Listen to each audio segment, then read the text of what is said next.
সুপ্রিয় দর্শক আসসালামু আলাইকুম। আশা করি আপনারা সবাই ভালো আছেন। কৃষি সমাচার ইউটিউব চ্যানেলের পক্ষ থেকে আরও একটি নতুন ভিডিওতে আপনাদের স্বাগতম জানিয়ে আজকের ভিডিও শুরু করতে যাচ্ছি। দর্শক দেখতে পাচ্ছেন কোন মাসে পেঁয়াজ চাষ করতে হয় বা পেঁয়াজ কিভাবে লাগাতে হয় বা পেঁয়াজের গাছের কিভাবে পরিচর্যা নিতে হয় এই রিলেটিভ ভিডিওটি না টেনে অবশ্যই দেখতে থাকুন। দর্শক দেখতে পাচ্ছেন আমরা যে কার্তিক মাসে যে পেঁয়াজের চারাগুলো রোপণ করেছিলাম সে চারা থেকে যে কত বড় বড় পেঁয়াজ হয়েছে তা আপনারা দেখতে পাচ্ছেন। আমরা এই পেঁয়াজগুলো আজকেরা তুলছি, এখান থেকে তুলে দেখুন আমরা কতগুলো পেঁয়াজ করেছি, তুলে ফেলছি। এভাবে করে আমরা প্রায় সবগুলো ভুঁইতে যেভাবে পেঁয়াজ তুলে আমরা এক খাড়ি দিয়েছি।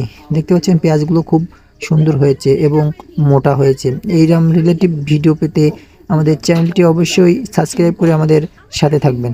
দর্শক দেখতে পাচ্ছেন পেঁয়াজের যে গাছ সে অনুযায়ী আমাদের পেঁয়াজটি খুব সুন্দর হয়েছে। এভাবে পরিচর্যা করতে হবে, যে পরিচর্যার লিঙ্ক আমার ইউটিউব চ্যানেলে পুরো ভিডিও আছে, আপনারা অবশ্যই